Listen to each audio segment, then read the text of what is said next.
Today is a very special meeting. We have a distinct and honored guest here, the Commissioner of Education. And I'd just like to share with you, when we start our meetings, we ask our parent members to give us an update on what their kids are doing. And it keeps us focused on trying to help all kids with dyslexia. So if you wouldn't mind, we'll continue that tradition. Brian, can you give us an update? Sure. He's back at Suffolk. So my son goes to Suffolk University. He's a freshman. So he's back at Suffolk. He got his grades in for the first semester, and they're 3.0. So, and he wants better, but he got a 3.0, so solid B in his first semester in the big city. So, and he's very excited about the Patriots heading up to the playoffs. It's all Patriots. So yeah, that's it. Things are well. Wonderful report. Joanna? Well, my son is at the Gal School, private school for children with dyslexia and learning disabilities. And we had to do that to take him out of the public school and put him in Buffalo, unfortunately, because it was the appropriate program for him. But I am happy to report that he got straight A's, except for a B in reconstructive language, which is expected for a kid with dyslexia. And he wants to be an engineer, and he's all gun-ho. He informed me that he's going to take 3 math classes next year. Wow. Physics and something else and something else. I don't even know. But he's come an incredible way from being a child. And the joy of learning is shared by both your kids. Yeah. You know, he's so excited. He's taking economics, his second economics class. Next year he's taking Japanese language both semesters, and he plans to do his junior year overseas. London to start, and then Japan in the spring semester. So, you know, came a long way from a tiny school with 52 kids in it, and now he's up in Boston kind of making his own way. And I think he got a B. I think it was interesting to hear his take on the B. You know, so he wants better. He wants to do a better job this semester. He knows he can, and you know, Suffolk has got a wonderful support program built into the curriculum. It's his choice because he's an adult now to engage that, and he chose kind of not to. You know, just kind of see where he could set off on his own and how he would do. But I think this semester he's going to kind of plug into a lot of the supports that they have inside Suffolk and see if he can't get the B. I sense confidence building. Yes. Yeah, you know, he was home for a solid month, and I fully expected by the end of that month that we'd be more than happy to put him on a train and send him back to Boston. But I really kind of miss him because he did well, and then he found out the grades kind of towards the end of break, and you know, he was kind of bummed that it wasn't a little higher. But I you know, kind of talked him through that, and it was like kind of a very adult way to like kind of approach that topic. You know, it's not really what I want it to be, but I know I kind of did it on my own, and now I'm going to, you know, plug into some supports. I mean, use that kind of language. You know, yeah. So, Smart. You know, well, you can't improve that. You know, so we drove him up to Boston and went for lunch with him and sent him on his way. So. Excellent. Well, Commissioner, we really want to know what you've been doing since you've come to Rhode Island, and if you've looked at issues with reading, and if you started in motion any reviews of state policies or regulations in that regard. Sure. So as you know, the governor's office, working with stakeholders, recently commemorated a commitment to a grade level reading campaign, which just really puts reading and literacy front and center as it should be, as not only a discrete set of skills, but also a passport to just a lifetime of opportunities that don't come as easily if reading just is not something that people have a fluent skill set with. So that, I think, is a very important commitment. for the state. It's interesting that the structure of that campaign, which I think is right, is it's partnerships not just in the schools, but homeschool collaborations, starting early, viewing literacy in a broad way, not just as a discrete set of skills, as I mentioned before, but also a set of tools to open up the rest of the world of academic learning, as well as personal growth, self-agency, and those kinds of things. So I think that really helps anchor us and look at things like grade level reading proficiencies in third grade and so on as meaningful markers of whether or not we're on track. But if we just wait, of course, until grade 3, then we have many other problems. In general, what have been talking to anyone who will listen is we need to just spend more time focusing on and talking about instruction. Less time focusing on and talking about test scores or teacher eval or whatever, because all of those things are important, but if you're not anchored in instruction, your priorities just aren't where they need to be. So that broad approach is very much about high quality instruction for all students across all academic areas, but of course the passport, as I like to say, is literacy, starting early. It's not just literacy, foundational numeracy is incredibly important as well, but literacy is hugely important. We've had lots of conversation about the ways in which special education services do or don't interface with the broader challenge and ways in which it's helpful or not helpful. RTI is a framework, the ways in which that framework is helpful or not helpful, the ways in which the implementation of the framework, the quality of and the fidelity of the implementation is or is not helpful. How certification factors in or doesn't factor into, like, can we get where we need to be just by mandating another certification, or is it deeper than that? How is literacy localized in a certified reading teacher, or is it distributed across the entire educational team, including partnerships with families and as well as across academic areas, depending on the grade level and so on. So we've had lots of those conversations. I think at a fundamental level, my take on moving our schools forward in general is kind of a three-pronged approach. One is have that core focus on instruction, and everything we should be doing should be anchored back to, is it supporting or not supporting instruction? But then there's really two ways to amplify the impact of instruction.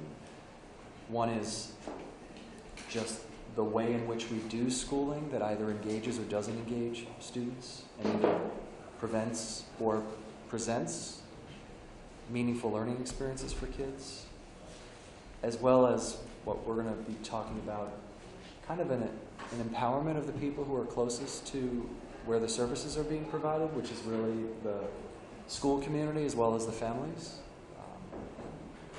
My experience is we've tend to focus our reform efforts on people in central positions of power, whether it be in the state agency or the state house or even in the district. And it doesn't matter. In some ways, we can do lots and lots of things, but unless the passion gets lit in classrooms and schools, we're always going to be distracted by what's really going to work. So what does a strong school and family empowerment work look like?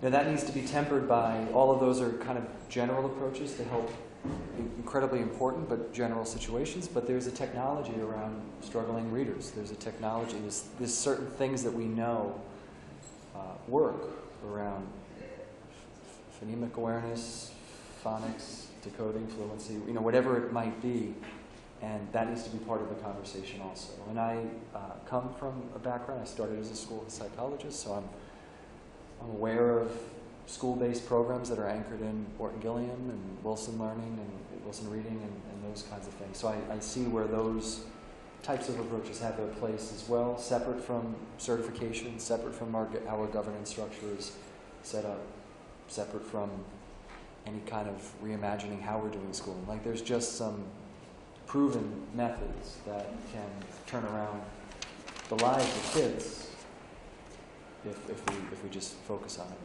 So it's kind of a range of things that we've been thinking about. I'm sure that I may have just prompted more questions than I've settled, but it'd probably be best if this is more of a conversation. Yes, I think that would be good, because we are trying to see how we could be assistant to you in your efforts and help the kids learn to read, and as you said, whether it's dyslexia or shapes, just interpreting shapes, a whole host of things that are part of reading and understanding the world they live. We know about the initiatives, the K through 3, trying to create general awareness and recognize as early as possible difficulties that probably would lead to learning problems. And we've been really focusing on the general classroom teacher and how we could provide those teachers with awareness.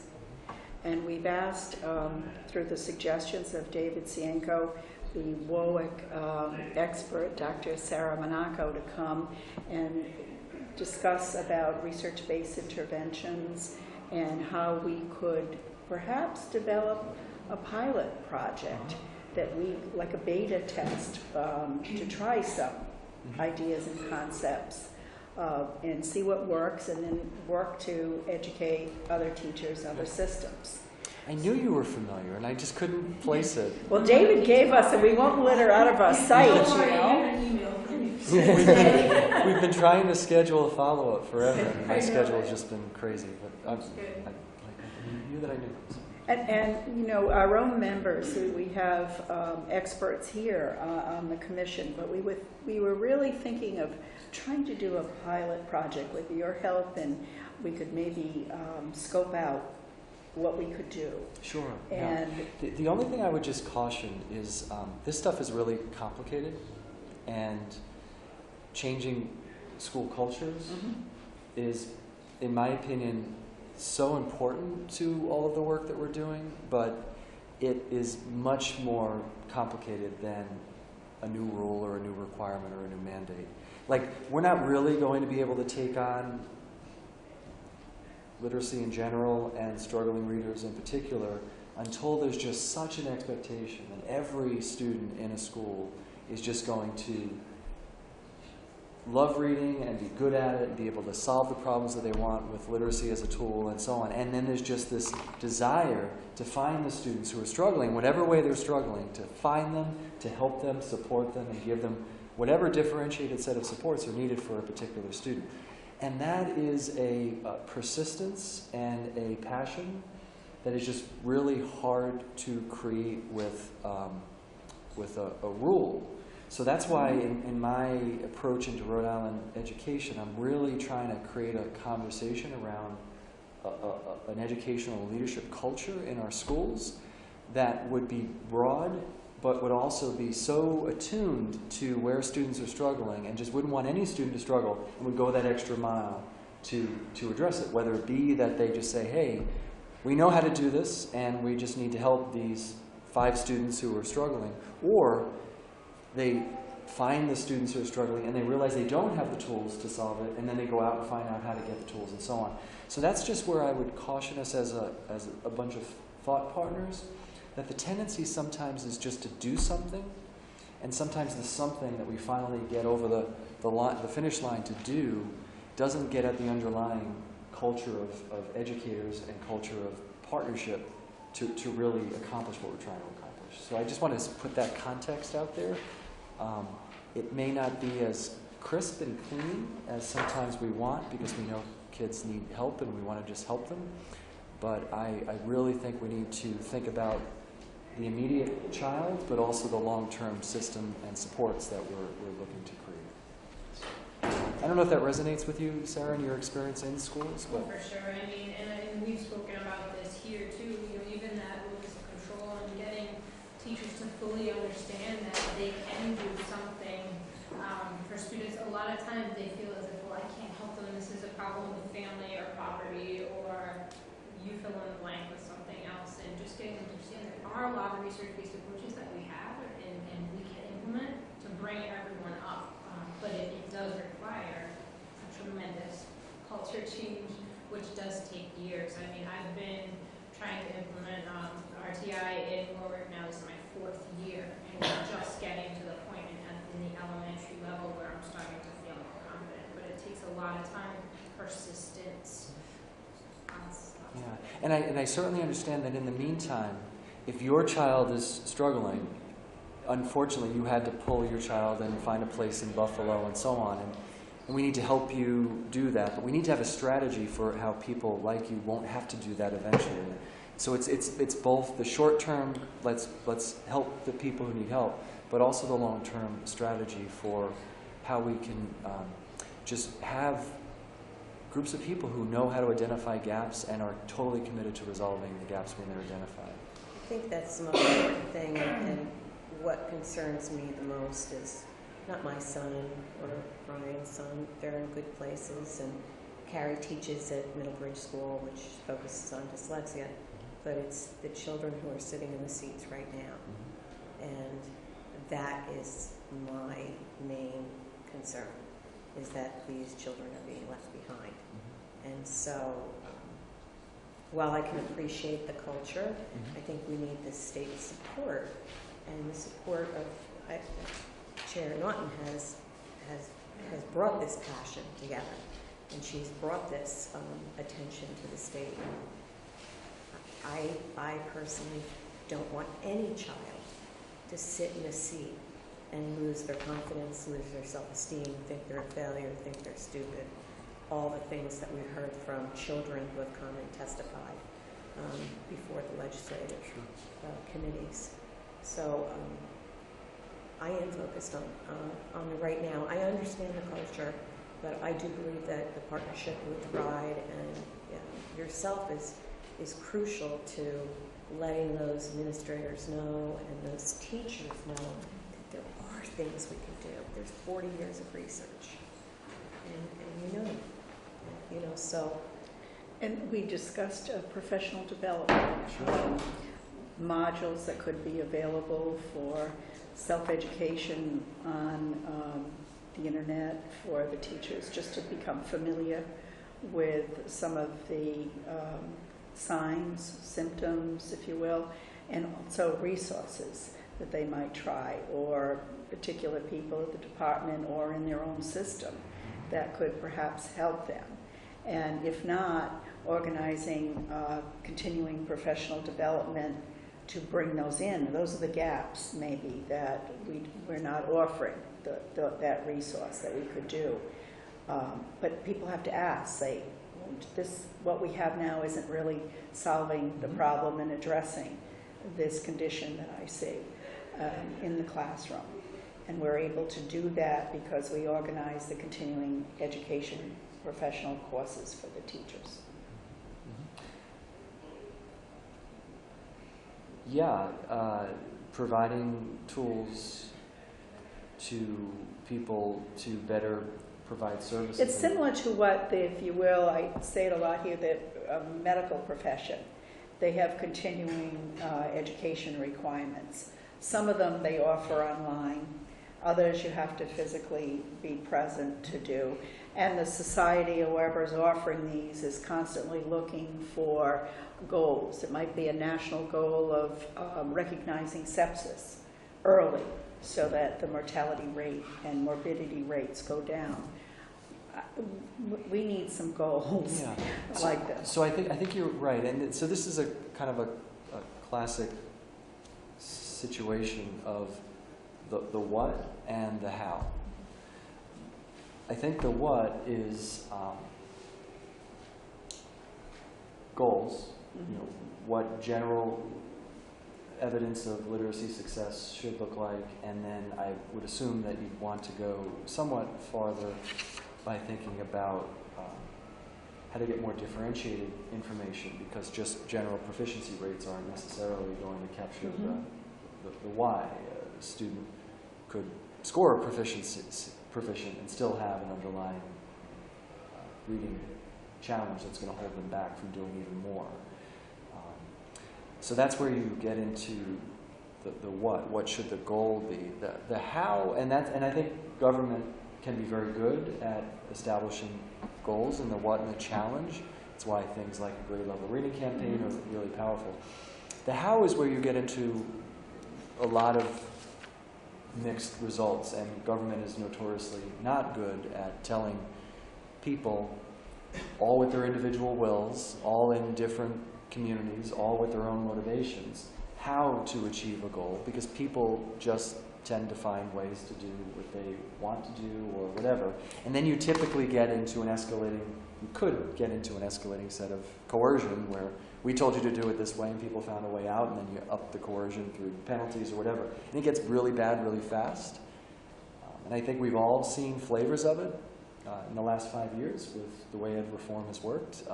If we've learned one thing over the last 5 years, we've learned that a top-down approach to changing behaviors in schools often backfires.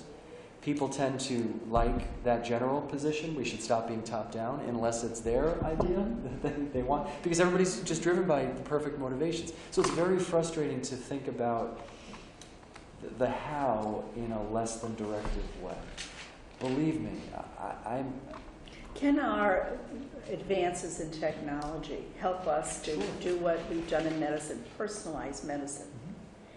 Are we going to be able to personalize education so that, for instance, in user-assistive technology, that would be programs that you can speak into and that would spell correctly, so that a child can be able to express themselves written without having the time delay and be at level with their peers in expressing themselves. So if there's a compelling use case for personalized instruction through technology, reading difficulties are that, because you can simultaneously get really, really specific on where the deficit, so to speak, is. You can get really creative on approaches to address it, and then you can get continuous feedback and so on.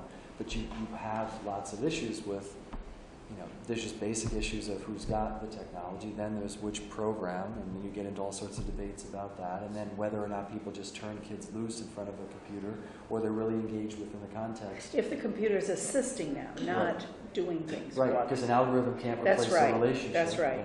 And so in other words, not be satisfied if you're happy that the child is now passing, is at grade level, but that child really is capable of doing more, and frustration,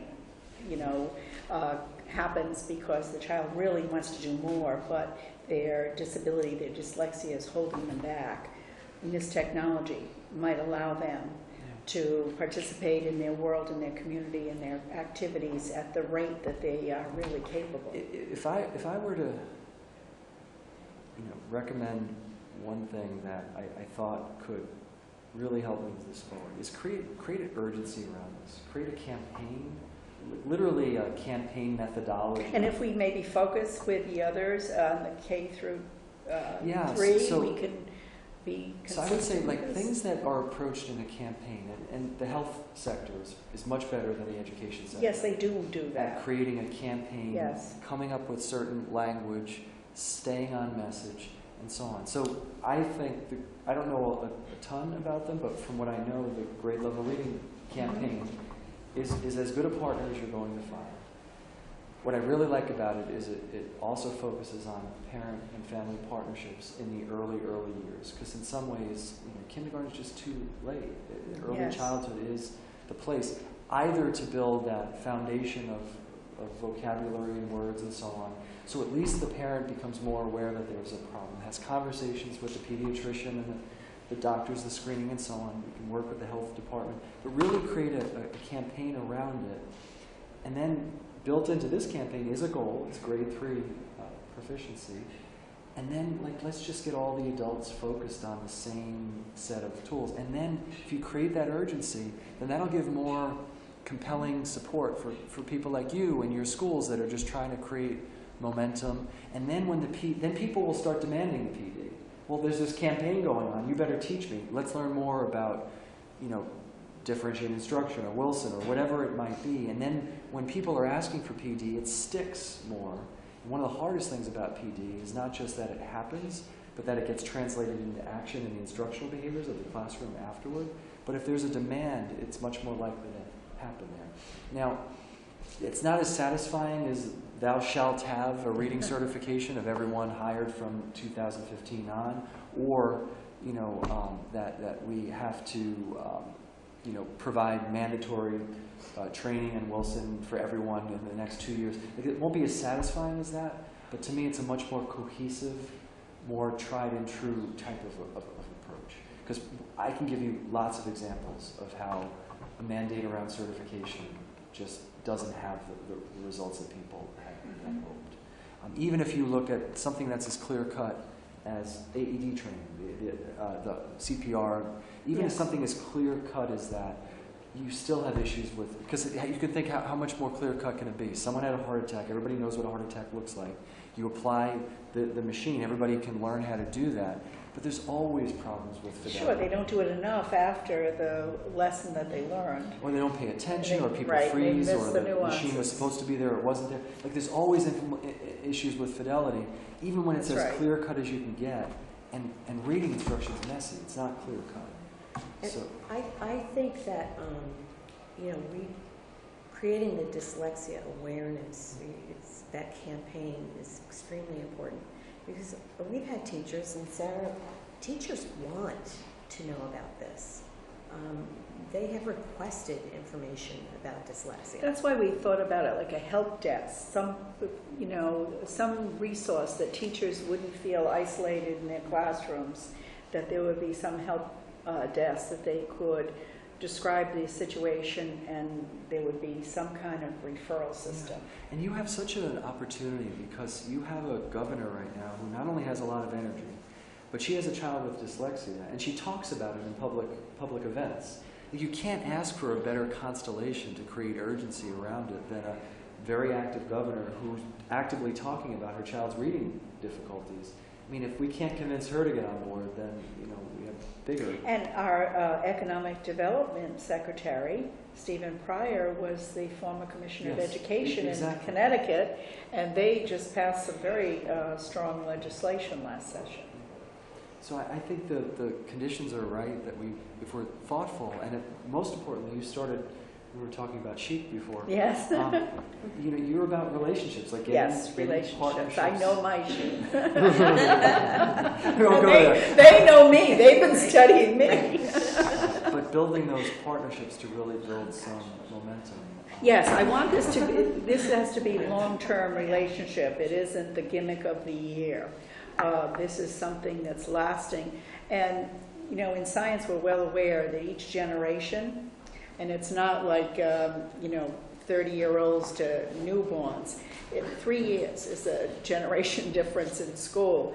How do we keep relevant to these kids? The things that they're going to, the world that they see, how much of it is written. We have Twitter, we have a whole new sets of words, TY, we're not spelling out whole words.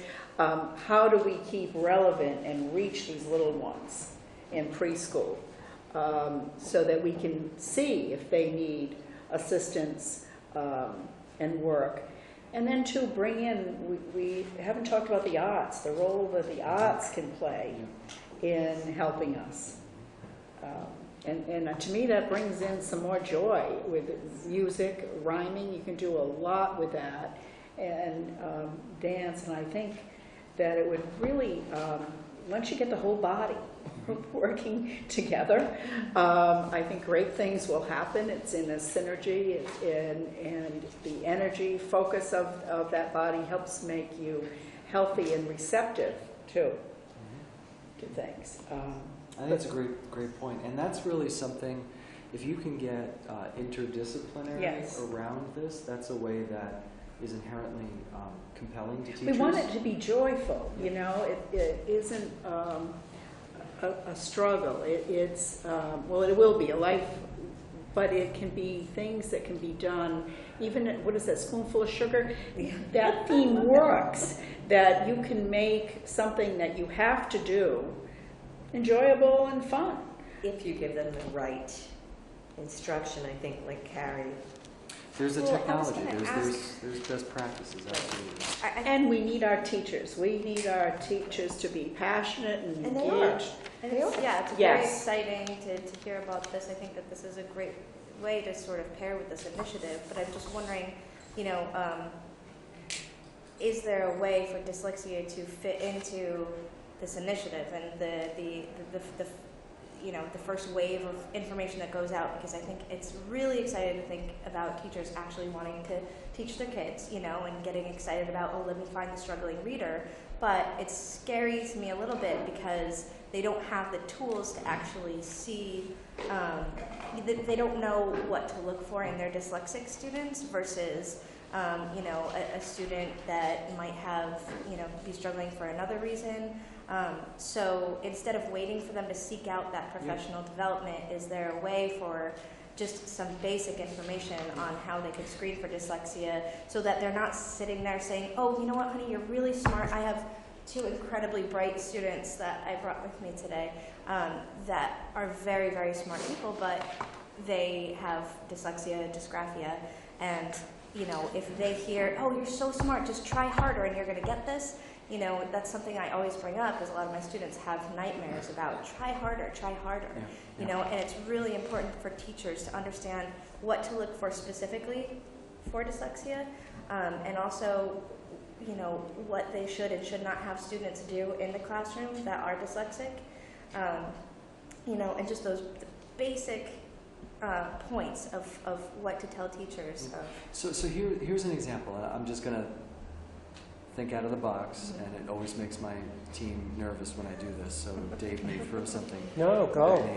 And Kim is my minder over there. She's Dave's watching. been doing a lot of thinking out of the box, I have to tell you. But- You know, Years of thinking outside the box, Rep. Years of thinking. Yes, we've worked together on quite a few programs. So if you say that, hey, you know, there's for that awareness, there's a proxy, which is that a school could demonstrate that their awareness through some sort of proxy of best practice. Let's just call it like a Wilson certification. Let's just, as an example, that then you say that, okay, we don't know exactly the fidelity of the implementation. We don't know exactly what they assimilated from it, but they did something that you'd expect there's a certain level of awareness. And there would really be 2 ways that you could go with, if that was the construct. The one is just require it. Well, let's just require it of everyone who comes in contact with, in a literacy environment for someone from grades K through 2 or grades K through 3. You could do that, but you'd have just lots of issues with people, you know, and you'd have another unfunded mandate. You'd have another top-down requirement, and so on. We also have another opportunity. The federal law around accountability has just been reauthorized. Gives a lot more flexibility to states. We really have the opportunity to choose where we want to focus and set incentives on those focus, the things that we want to focus on. I was going to say foci, but then I knew someone would throw something at me. So we could do that same kind of thing. Like, is there evidence of community of practice around best practices with struggling literacy, but through an incentive model where somebody then could get points, so to speak, on their accountability metric. It's just another way of looking at it. It's not a compliance way, it's an incentive way. So we should just keep having that conversation. Can we agree upon what the measure is, and then can we find creative ways to incentivize as opposed to turn into a compliance exercise? I just don't have a lot of confidence in the outgrowth of compliance exercises. I hear that even prisoners work for stickers, so we could try that. Yep. Students love stickers. We can imprison people, or we give people stickers? No, because I worked with the prison, it's actually called Meritorious Good Time. Yeah. Now, let's be honest, I've been in prison a lot with school programs in the prison. I don't see anything that looks like a good time. So my point is that if we could get creative about what the right proxy variable is, we could figure out ways to incentivize it without creating another thing. And I would be more than happy to get behind, because I think it's exactly the right thing for kids, and it's also exactly the right message for educators and for schools and communities, is literacy. Yeah. Grade level literacy. And just get there and figure out what your barriers are. Because sometimes the barriers are just motivational. It really is just try harder. Sometimes. But sometimes it really is that a student is just struggling with a discrete skill that they need to be taught in a very discrete technical way. Exactly. And then that's going to open up the whole world for them. But you can't approach those two situations in the same way, because you're going to miss the kids that are really just not engaged in reading because they think it stinks, so they'd rather go play video Right, games. in higher education, Nobody in the doesn't family's teach- reading. Both of them exist. Yeah, But we don't need to learn use as that- teachers. We don't learn what what to look for. We don't learn those things. So they have to be taught in in The college. differentiation. We don't learn about dyslexia. We don't learn Getting their they're- degree in teaching. Yeah, when you get a degree in teaching, you don't learn how to teach students with dyslexia. You don't learn how to screen for students with dyslexia. You don't learn anything about it, even though it's 1 out of 5 of our students. And if they want to use evidence-based instruction, the past we've seen is what happens is they get on, somebody comes up with some sort of program and it looks nice and schools spend a lot of money. One of my kids went through the whole language approach when he was in school because they thought that was really great. So we can waste a lot of time. So I sort of agree with you, but on the other hand, it's kind of where are they getting their teachers or administrators about the evidence base, which in the research has been out there for a long time, but it takes a long time to disseminate down to, I guess, the teachers, the ones who are in contact with children in regards to reading about which are the best evidence-based. And then when we know what those are, how do we then teach our teachers to use them? And then the other part is getting the kids, And how long the do we early, go the preschool and the with Ks evaluating them? evaluated Right. and screened. For instance, in Warwick, if Dr. Monaco sets up the research-based interventions, and we do these things, but we're not seeing progress, how long do we? Well, the other thing is, and I think that you verbalized all of my concerns when we talked about the pilot, is the struggle is for teachers and professional development is not in the dissemination of the information, it's actually seeing the change in the teaching and the instruction, and it's got to be, we have to use, again, research-based approaches of what we know about adult learning theory and getting that coaching in and doing things like walkthroughs to actually see if we're following through. And again, it's not that teachers don't want to, it's that they go to something, they watch something, they go to professional development, and then come it's back gone, and, right? And then it's Yeah. So here I have You're 25 alone. kids in front of me, so we have to do more in that realm. And I'm so happy to hear that you said the focus has got to be on instruction, because I'm a firm believer that we can change every structure in the world, we can change every law in the world, every policy in the world, but if we don't continue to focus on what's actually happening in the classroom, we're not going to get anywhere. Right. It's And the I do, we do, you do. Right. It's like you So do we that could do a same pilot to see structure, how right. we can. And the sort important of- thing here is, and I really liked what you mentioned about motivation, Sarah, we've all talked about this before, is that you have teachers who want to learn, and then maybe some teachers don't really care, but if you motivate them by a sticker, not a sticker, but if you give them certifications and say, okay, you went through Module 1, okay, you went through Module 2, and you honor them, the school honors them for reaching those steps in dyslexia awareness, it becomes a prideful thing, and then the teacher next door in the next classroom wants to do it. It becomes competitive. And part of that could also be a dyslexia simulation. Those are incredibly powerful for teachers because they Tell have me. no idea. Yes. I don't know what that is. We do There that are for a lot several of different disabilities. We did that at a It's, school that I worked at in Austin, where parents would actually come to the school and we would set up classrooms so that they could go through the classrooms and actually kind of experience what their students with dyslexia felt like. There's also some on like understood.org, there's some that are online, but they're very powerful because teachers really don't know what their students are going through until they see it, and then they're like, oh, this would be, now I understand how much my student is actually up against, and what I've been saying might have actually been hurting them instead of helping them. And we're in an interesting time. There's a lot of work that's being done around the concept of micro-credentials, whether it be in K-12 learning and adult learning. I mean, the software folks, Microsoft credentialing has been going on for a very long time.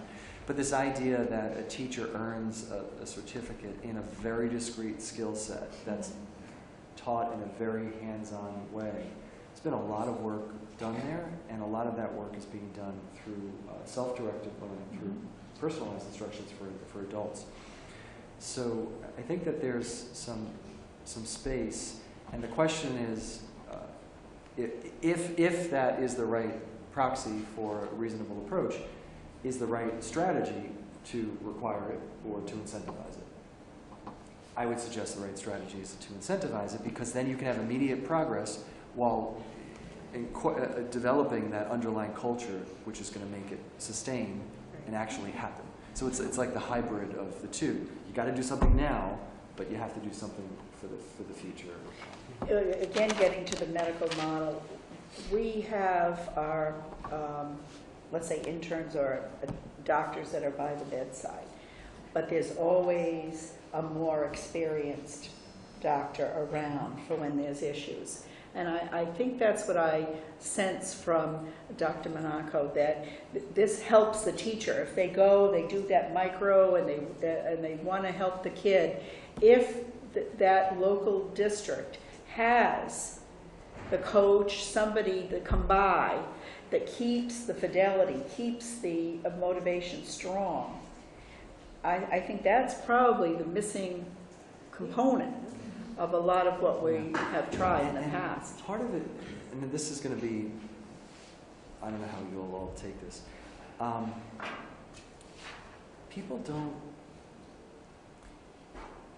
People pay for the things they value.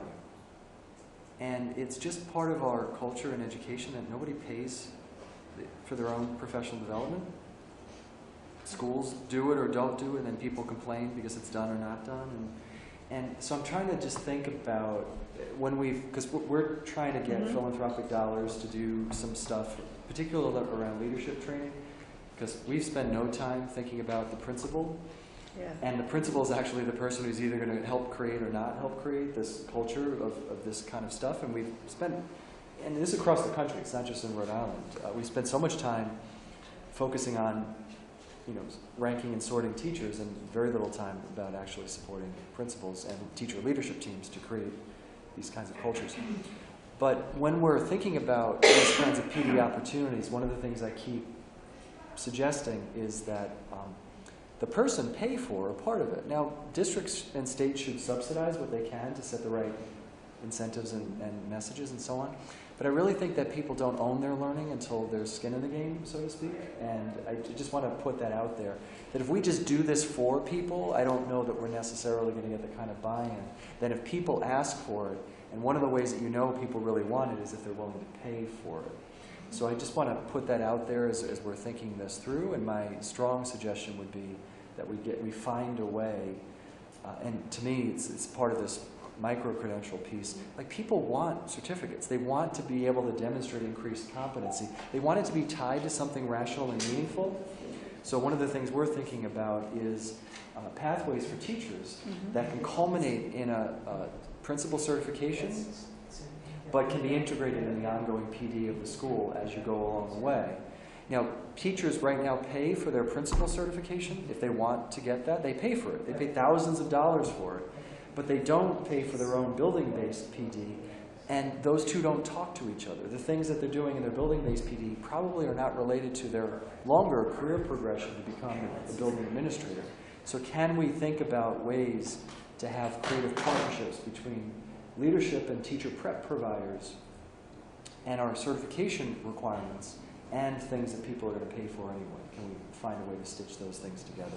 So one way, for example, would be to create some sort of credential around reading difficulty awareness. Have people maybe pay for it themselves, maybe school districts pay for it, but have that credential contribute to something else that they might be working on, whether it be annual PD requirements or maybe like a principal certification, to get that alignment of purposes. So we're trying to think, because in some ways, then I'm going to get trouble. So you can think out of the box here, because many corporations do this as well. Yeah, exactly. That's right. Exactly. The corporations, the person goes ahead and pays for their education, and if they get a certain grade, they get reimbursed from their employer. And then there's you tie into the motivation. In some ways, the best thing we could do around teacher prep and principal prep is shut all the programs down. They're all broken. Shut them down. I like that. and Let me start. send out a text on that No, one. you can all tweet it out. Right. But like But I think they know that. because I they're think they know not that. tied to the way Right. adults That's really right. learn and really acquire. And to me, we have to just start thinking about what's our goal, what are our partnerships, what's the progress to the goal, and who pays for what? Because that means who values what. So The difficulty, though, is we have so many school districts that are doing so many different things, and none of them are on the same page. So we've kind of talked about that. If we create this pilot program and it is shown to be effective for those children, then we need RIDE's help to say it needs to be in every district because it worked, right? Yeah, something like in Colorado, their READ Act, they had, you can choose from this list of programs that are approved to teach these students, and they had, maybe like 20 programs or something, and they did the same thing with professional development, and they did the same thing with assessing and screening their students with dyslexia. And they also included $33 million. What's that? They also included $33 million. Right. to fund it. So let's- But I mean, So there was an it's implementation. just, it's and what's the dangerous for them to commonality be of able to- those choices? Is it that it's met some sort of It's what's work evidence-based? Yes, But like the, evidence-based, but it also includes, multisensory learning, phonics-based syllabication. yeah, but is and- it anchored in, because the feds have done evidence-based what's work type approaches, is it anchored in those kinds of designations, or do they make up their own designation of what works? I haven't compared it specifically to what the federal list might be, but it's almost could do every that. I'm pretty sure law. Yeah, they use what works. they use in what house, works, but right. I would have to check that Yeah. again. Yeah, Because I did look at it. We will choose It's all that, of check and the get back to you. OG, specifications of, that we've known since 1910 or whatever, of what dyslexics need in order to. Yeah. So the only thing I would suggest is before we all go and think about mandating something, maybe it's the same construct. You've got to pick an evidence-based approach to struggling readers. I'm sorry. Here's the evidence-based approaches to struggling readers. These are the things that is evidence that it works. And if you do it, that we create a set of incentives. It's just two different ways to go. And the timing is exactly right, because we're about to open up all of our state incentives because the federal accountability law just changed. There couldn't be a better moment to have this conversation, because we have to decide, collectively we have to decide what should factor into a school's accountability structure. And everybody's screaming for us to be more creative than just grade level test scores. And I agree with them. So we have a chance to really think about it, because whatever you tie into those accountability metrics is what we value as an educational community. So this is a good time to have the conversation. So I'm glad to hear, so I come from a background in medicine, I'm a nurse practitioner and psychologist, and we do have, I have to meet CEU requirements for my nurse practitioner training and my psychology every year, and I pay for them, and I'm testing right now to get my certification. And we also have the computer, which for me, I'm an old person, the computer coming in like killed me, and I'm on Epic now in medical, Yes. and it's a way to do research, but I also can go on Medline and it's like having that resource person that I could call. If I have a question about two medicines interacting, like I did yesterday, I can immediately go on and ask about Zofran and omeprazole, and immediately it will tell me if there are serious contraindications or not. So I've learned how to use this computer, which I hated at first, but it's sort of bringing me up to the younger psychologists, as well as them deciding they want to be trained in autism, and I'm that's not my thing. I like the adult, so we in my hospital have certain people that are good at. And when kids come in for an evaluation around autism, I don't do it, they do it. When the adolescents come in, I do it. So there is this culture where I am, where people do have, well, as you know, in the big medicine specification, your surgeons versus your primary care. So our teachers in the classroom are like our primary care docs.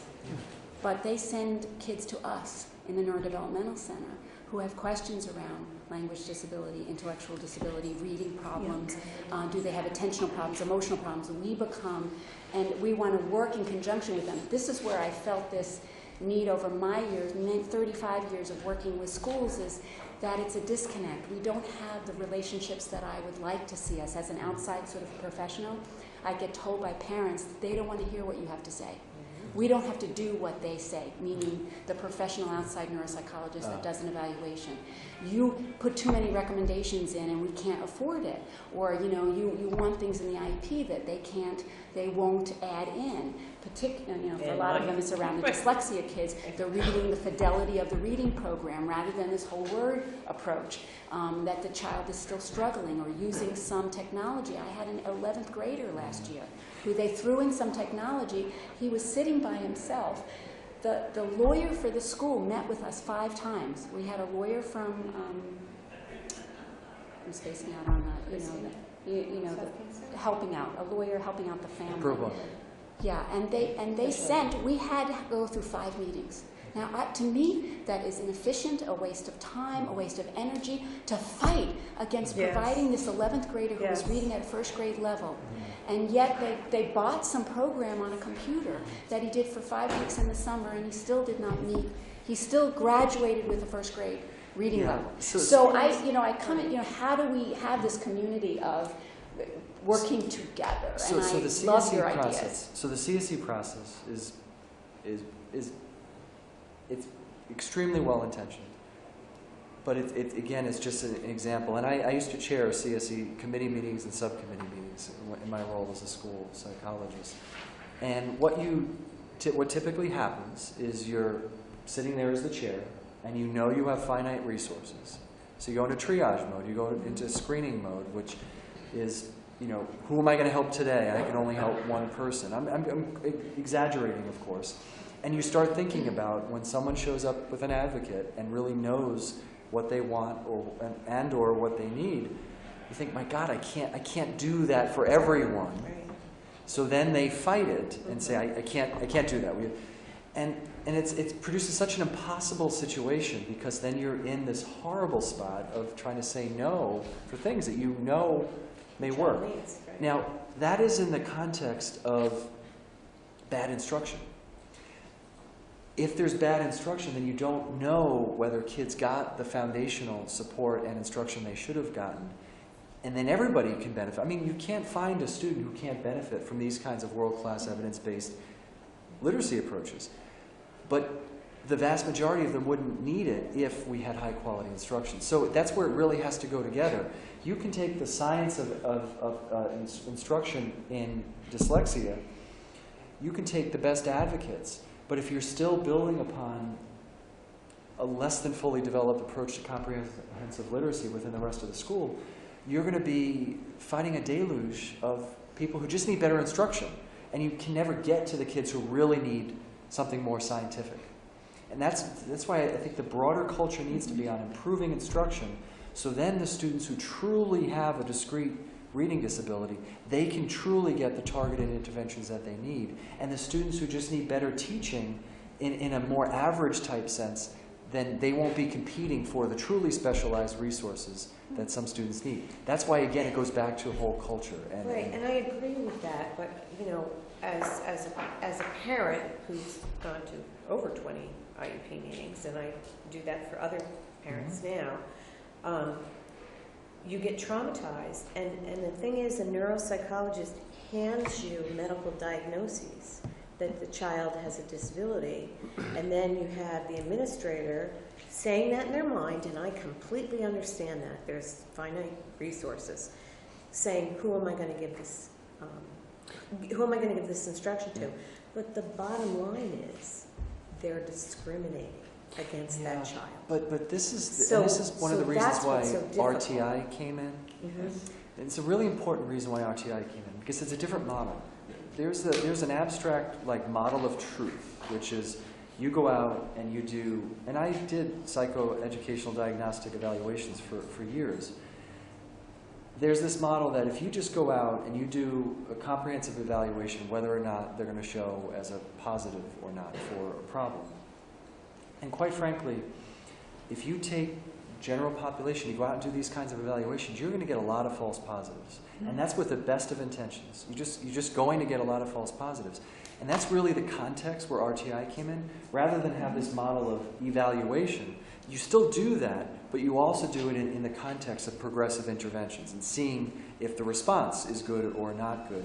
And the bureaucrat on the other side of the table is thinking, well, yeah, this person got flagged by, a psychoneurological evaluation, but so many kids get flagged by it, I just wonder whether or not we could have done a better job with instruction.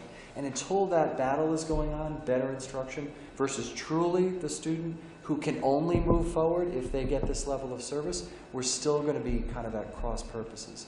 So, I'm sorry, go ahead. So we have to do both. We have to have the targeted supports for the kids who truly don't respond to early intervention in an effective way, but we need to have a better context for better teaching and There's learning. also a higher, dyslexia presents itself differently in every student. Yep. So there are the students that are going to be very obviously dyslexic, but then there's going to be kids that are incredibly bright that hide it until 4th, 5th, 6th grade, middle school, high school.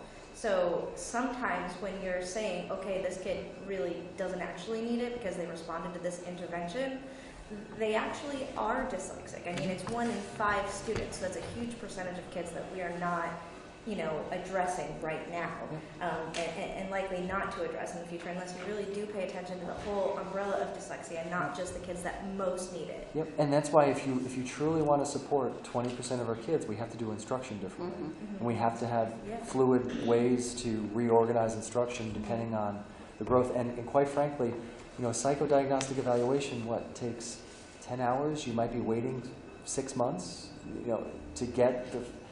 We can't do that on 20% of our kids. We have to be much more nimble. So I go back, your idea, if the instruction was, because even the mild dyslexic, if we were giving them the phonemic awareness, vocabulary development, the comprehension in these evidence-based programs early on, they would not need my evaluation, you're right, because they would be, in a sense, remediated by the Because RTI, if you will. The instruction However, is really the good from the very percent that we beginning. had in RTI that weren't showing improvement, that's what we are, right now, the general guidance, as I see it, from the State Department of Ed for RTI, doesn't give enough guidance, maybe, to the local districts on when you have a child that's not, like the false positive, you have now seen the child isn't benefiting by what you place them in for RTI.